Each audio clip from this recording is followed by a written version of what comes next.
నమస్కారం. మీకు లక్ష్మీ కటాక్షం సంపూర్ణంగా ఉండాలి, కలగాలంటే, మీ ఇంట్లో సిరి సంపదలు పెరగాలంటే ముఖ్యంగా ఇంట్లో ఉన్న స్త్రీలు తీసుకోవాల్సిన జాగ్రత్తలు ఈ వీడియోలో తెలుసుకుందాం. లక్ష్మీ కటాక్షం కావాలి అంటే కొన్ని పద్ధతులు, కొన్ని సంప్రదాయమైనటువంటి పద్ధతులు పాటించాలి. మరియు మీ వంటగదిలో ఇలాంటి తప్పులు చేయకూడదు. అది ఏంటనేది ఈ వీడియో మీరు పూర్తిగా చూస్తే అర్థమవుతుంది. కానీ లక్ష్మీ కటాక్షం మీ ఇంట్లో వారందరికీ సంపూర్ణంగా సిరి సంపదలు కలగాలంటే మీ ఇంట్లో ఉన్న ఆడవాళ్ళు తప్పకుండా ఇలాంటి జాగ్రత్తలు మీరు తీసుకోవాలి. ఇలాంటి జాగ్రత్తలు తీసుకున్నట్లయితే మీ ఇంట్లో లక్ష్మి తిష్ట వేసుకొని కూర్చుంటుంది. ఇక ఆడవాళ్ళు ఇంట్లో వంటగదిలో ముఖ్యంగా లక్ష్మీ కటాక్షం కలగాలంటే ఆడవాళ్ళ చేతి నుంచి ఉప్పు కింద పడకుండా చూసుకోవాలి.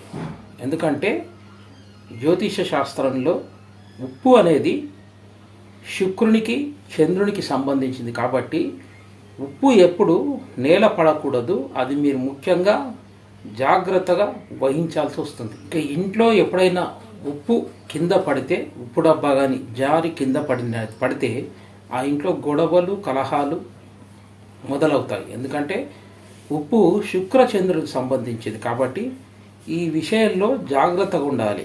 ఇక ఒకవేళ ఉప్పు జారి కింద పడితే దానికి పరిహారం ఏంటంటే ఉప్పు దీపం వెలిగించండి. ఉప్పు దీపం వెలిగించడం ద్వారా ఉప్పు దోషం అనేది పోతుంది. అలా పడిన రోజు ఉప్పు దీపం ఉదయం పడితే సాయంత్రం పడితే అప్పుడే మీరు దీపాన్ని వెలిగించినట్లే ఉప్పు కుప్పగా పోసి దానిపైన ఒక దీపం, ఆవు నేతితో దీపం వెలిగిస్తే ఆ దోషం అనేది పరిసమాప్తి అవుతుంది. ఒకవేళ ఇక కుంకుమ జారి పడితే ఏమవుతుందని పడిందంటే కుటుంబంలో అన్యోన్యత మరియు ఇతర ఇబ్బందులు, ప్రేమానురాగాలు తగ్గిపోతాయనే సూచన ఉంటుంది. కుంకుమ కింద పడి ఒకవేళ పొరపాటున కుంకుమ చేజారి కింద పడితే దానికి పరిహారంగా అదే రోజు మీరు దుర్గాదేవికి కుంకుమార్చన చేయించుకోండి. అలా చేయించడం ద్వారా ఆ దోషం తొలగిపోతుంది. ఇంకా వంటగదిలో నూనె పడిపోయినప్పుడు లేదా పూజ గదిలో నువ్వుల నూనె కింద పడినప్పుడు అప్పుడు అది ఎలాంటి దోషాన్ని ఇస్తుందంటే మానసిక సమస్యలు వస్తాయి, ఇక అప్పులు పెరుగుతాయని సూచన అన్నమాట. ఎప్పుడైతే నూనె జారి పడితే మానసిక సమస్యలు, అప్పులు పెరుగుతాయి. దీనికి దోషం నూనె కింద పడితే అప్పుడు దోషానికి పరిహారం ఇక ఇలా నువ్వుల నూనె చేజారి పడడం, వేరే వంట నూనె చేజారి పడడం ద్వారా ఇలాంటి అప్పుల బాధలు మరియు మానసిక సమస్యలు వస్తాయి. కాబట్టి ఇంటి యజమాని కానీ యజమానురాలు కానీ 1 కిలోంబావు నువ్వుల నూనె పేదవారికి దానం చేసినట్లయితే ఆ దోషం పోతుంది. పూజ గదిలో ఉన్న దీపారాధన కుందులు అవి బాగా శుభ్రంగా తోమి పూజ గదిలోకి వస్తుంటే పూజ గదిలో జారి కింద పడితే అది కూడా దోషంగా మారుతుంది. దానివల్ల కుటుంబ సమస్యలు, ఆర్థిక ఇబ్బందులు మొదలవుతాయి. ఈ దోషం పోవాలంటే దేవాలయంలో దీపారాధన, ఆవు నేతితో దీపం వెలిగించడం ద్వారా ఈ దోషం పోవడం జరుగుతుంది.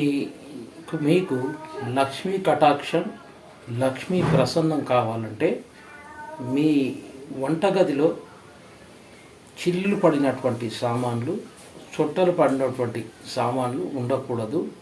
అవి ఉన్నట్టయితే లక్ష్మీ కటాక్షం తగ్గిపోతుంది. వంటగదిలో లక్ష్మీ కటాక్షం కావాలంటే వంటగదిలో పసుపు, కుంకుమ, నూనె, బియ్యం, ఉప్పు ఇవి ఎప్పుడూ నిండుకోకూడదు. ఇవి ఎప్పుడు నిండుకోకుండా చూస్తూ ఉండాలి. ఇవి ఎప్పుడైతే తగ్గుతాయో మీకు ఆర్థికపరమైనటువంటి చిక్కులు, సమస్యలు వస్తాయని అర్థం. ఇది ఎప్పుడు ఈ వంటగదిలో నిండుకునేలా. ఇక లక్ష్మీ కటాక్షం గురించి స్త్రీలు ముఖ్యంగా తెలుసుకోవాలి. మీరు వంటగదిలో ఉప్పు వేస్తున్నప్పుడు మీకంటే ఎత్తులో ఉప్పు ఉండకూడదు, మీకంటే తక్కువ స్థాయిలో ఉప్పు ఉండకూడదు, సమాన స్థాయిలో ఉండాలి. అది కూడా మీరు వంటలు చేస్తున్నప్పుడు ఉప్పు వేయడం ఎడమ చేత్తో వేయద్దు, ఎప్పుడు కుడి చేత్తోనే వేయండి. ఈ వంటగదిలో ఉన్న ఉప్పు పింగాణి పాత్రలోనే ఉండాలి. అలా అయితే లక్ష్మీ ప్రసన్నం కటాక్షం కలుగుతుంది. ప్లాస్టిక్ డబ్బాల్లో ఎప్పుడైతే మీరు వేస్తారో అది మొత్తం విరుద్ధంగా లక్ష్మీ కటాక్షం కలగకుండా సమస్యలు తీసుకొచ్చి పెడుతుంది. ఇక స్త్రీలు వంట మొదలుపెట్టి ఉదయం పూట గ్యాస్ స్టవ్ను శుభ్రంగా కడిగి అక్కడ ముగ్గు వేసి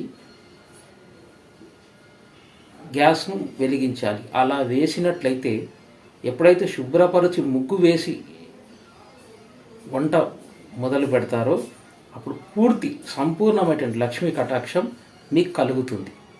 సర్వే జన సుఖినో భవంతు.